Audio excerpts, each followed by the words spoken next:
Good morning, students.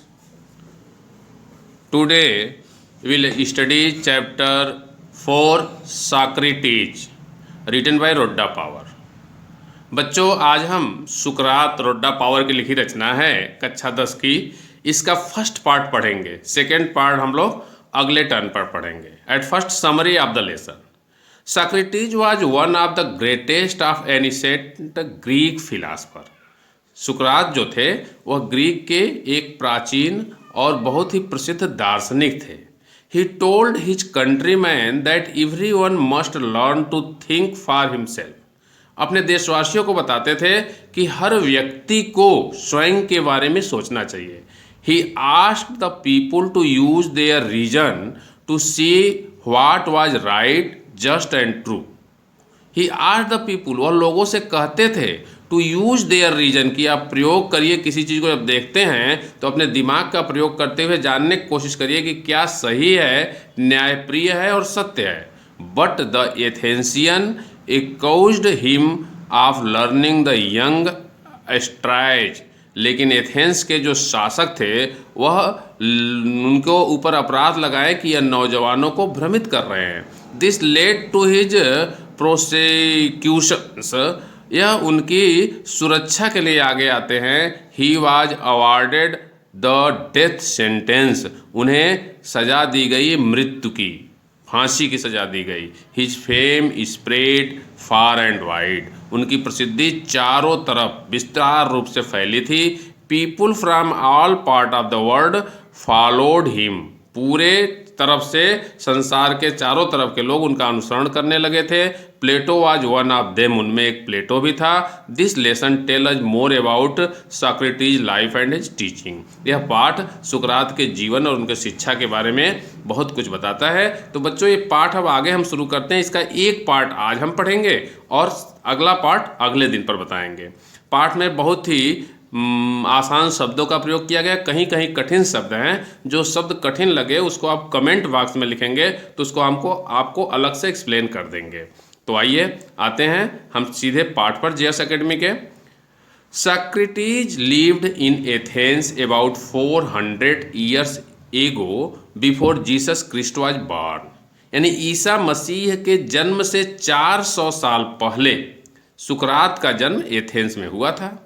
As a boy, he was ugly, undersized, and had a flat nose and bulging eyes. बच्चों, जब वो बच्चे थे तो ही वाज अगली मतलब कुरूप. उनका चेहरा सुंदर नहीं था. अंडर साइज मतलब नाटे थे, यानी बौने जैसे थे. And had a flat knows. उनकी नाक जो थी वो सीधी थी, सपाट थी.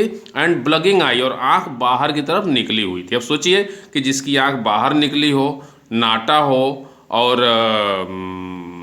भद्दा चेहरा कुरूप हो तो कितना भयावह लगेगा देख करके. तो उनके पास भी लोग जाना तो नहीं चाहते थे. His father was a poor stone cutter. उनके पिताजी बहुत गरीब पत्थर काटने वाले थे.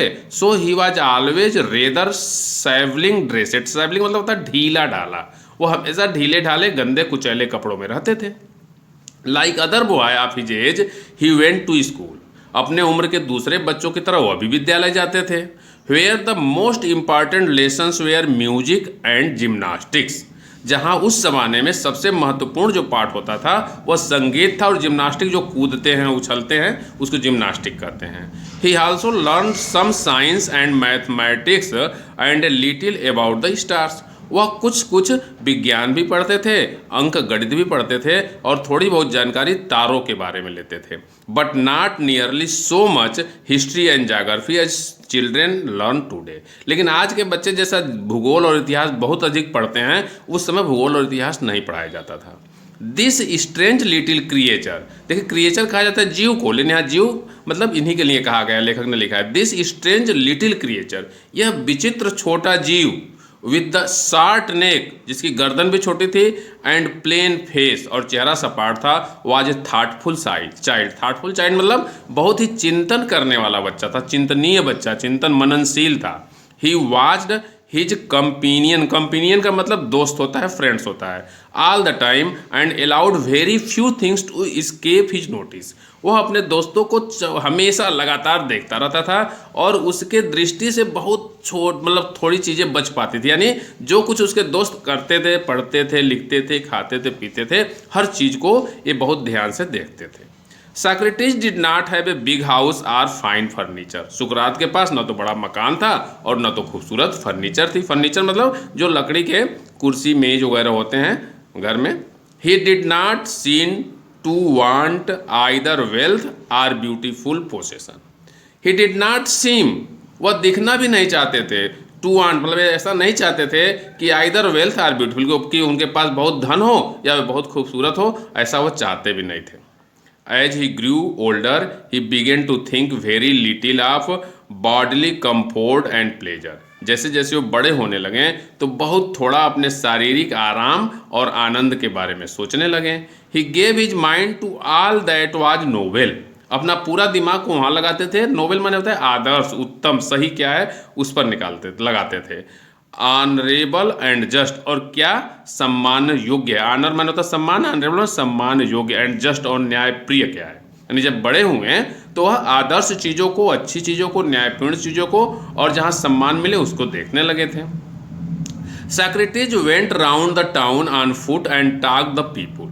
वह पैदल चलते हुए गलियों में जाते थे और लोगों से बात करते थे। The Athenian began to look for his familiar figure in the street and to say to their friend. जो एथेंस के लोग थे, एथेंस के रहने वाले थे, उन्हें अपने परिवार जैसा महसूस करने लगे थे। लगता है हमारे परिवार के सदस्य हों, और गलियों में उनसे मिलते थे तो उन्हें अपना मित्र कहते थे। Yes, that is Socrates. हाँ, वह सुकरात ही थे। Come along and talk to him, जो आते थे और उनसे बात करते थे। After some time Socrates became famous as a teacher. कुछ समय बाद सुकरात, इसको अंग्रेजी में उच्चारण सॉक्रेटिस कहेंगे और हिंदी में पढ़ेंगे तो सुकरात कहेंगे। कुछ समय बाद सुकरात जो है एक अध्यापक के रूप में प्रसिद्ध हो गए। He wandered along the road and stood in the market place. वह गलियों में टहलते थे और बाजार के स्थान पर जहाँ भीड़ भाड़ होती थी वहाँ खड़े हो जाते थे। Talking to anyone who care to greet him. वह किसी से बात करते थे जो उनसे मिलकर खुश होता था। ग्रीट हिम में मिल करके, केयर मतलब उनसे मिलकर जो खुश था सबसे वो बात करते थे। His listener were often confused. उनको सुनने वाले प्रायः कन्फ्यूज हो जाते थे, असमंजस में। कन्फ्यूज माने असमंजस में पड़ना कि क्या सही है क्या गलत है। His listener were always often confused after they had argued with him or answer him question. जब उनसे बहस करते थे या उनके प्रश्नों का जवाब देते थे। Socrates told his countrymen that everyone must learn to think for himself।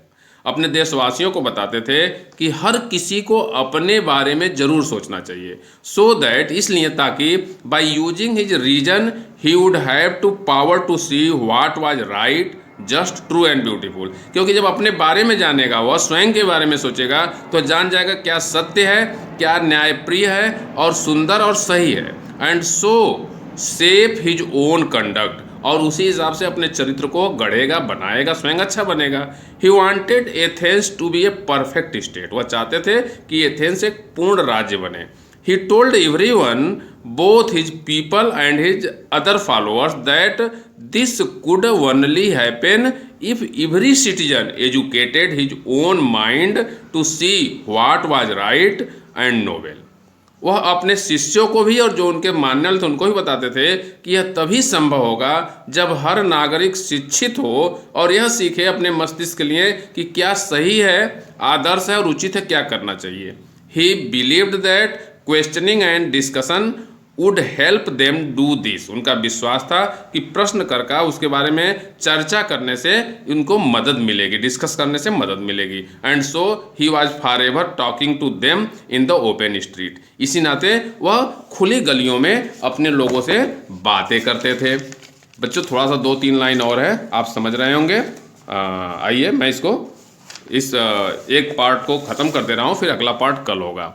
When Socrates was an old man, his fame had spread far and wide।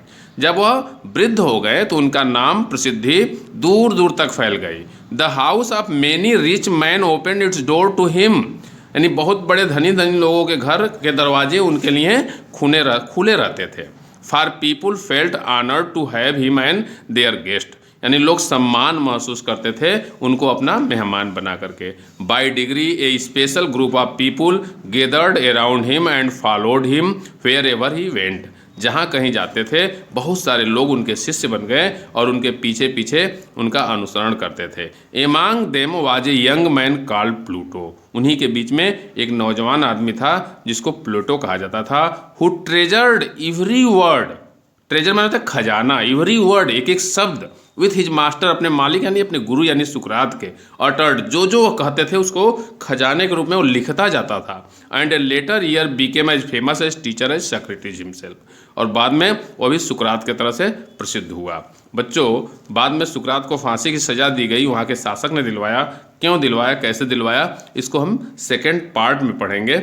इस पार्ट को आप दोहरा लेंगे। वर्ड मीनिंग देखिए इस किताब में आपके लिखा हुआ, इसको भी नोट कर लेंगे। सेकेंड पार्ट हम कल आपको कंप्लीट करेंगे। अगर कुछ इसमें दिक्कत होगी तो कमेंट बॉक्स में आप अपनी समस्या लिखेंगे, कमेंट में आपको आंसर आप तक पहुंच जाएगा। ओके बच्चों, धन्यवाद।